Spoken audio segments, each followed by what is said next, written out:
Okay, so the question was about the kind of the hook, line, and sinker, so to speak, the hook, the story, and then the offer. And it was about trying to build pretty much the setup or the anatomy of how people come to set these big, hairy, audacious goals.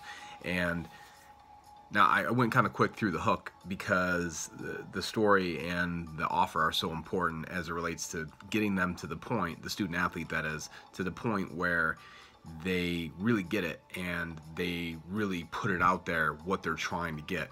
But the problem is often they don't understand the hook, or the coach, parent, teacher, trainer that's working with them doesn't understand how to set the hook, so to speak. And so before you do that, it's not really super complicated. A lot of it's just how much you know them, having a relationship, a dialogue with them, understanding where they're coming from, where they're at in place and time, and then where this is going to fall category-wise under their 6 basic human needs. And every dream or every goal that we have falls under at least one category, but usually 2 categories, like Tony Robbins talks about. And we're talking about those 6 human needs are variety, certainty, significance, growth, contribution, and connection and love. So for the younger crowd, a lot of times these goals are going to not necessarily be the goals where as an adult you'd look back and be like, well, that's the way that, that's the reason why you should be trying to do something. The thing is, the journey is the journey, and they're kind of looking through their own scope, their own viewfinder, so to speak. So if the goal takes them to the same place, but they have a different purpose along the way, for right now, does it really matter? I mean, you have to ask yourself that question. You got to pick your battles, or pick the things you're going to focus on, because there's only so many things you can focus on and be incredible. People would love to tell you can focus on a bunch of different things. You're going to be awesome, and you're going to rock out. It's not going to happen. You have to get really clear on the things you're going to focus on and then move forward. So here's the thing: variety, certainty, contribution, growth, connection and love, and significance.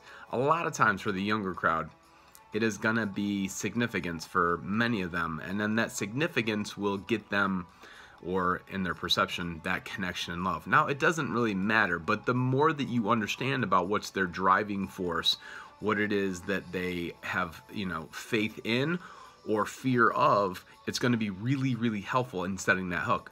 I'll give you an example.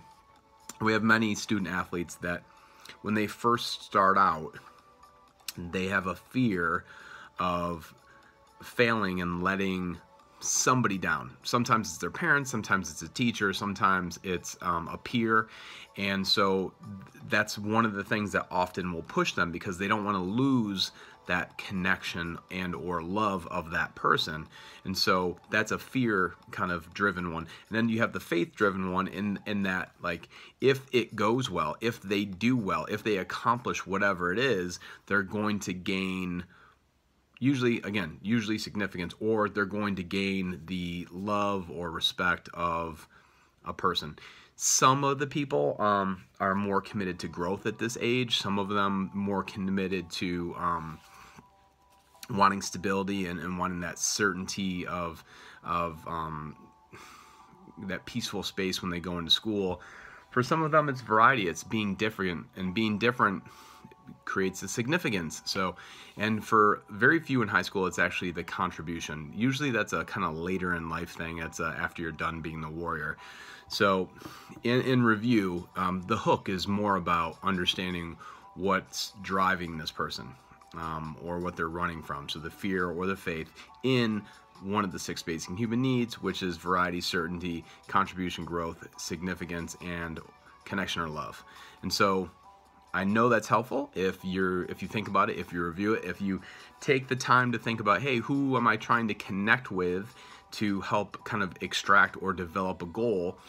If you have a ton of people that you're working with, then maybe you just need to kind of engage a dialogue or conversation about this to get people thinking about their goals. But if you have a smaller setup where you're only working with, a dozen or so or less people, then you can kind of go with this one-on-one. Whatever works for you. It can be individual, or it can be small group, or it could even be large group. The main thing is that they understand how this comes to be, and that it can come to be, because once they believe it and then take action on it, it'll come to fruition.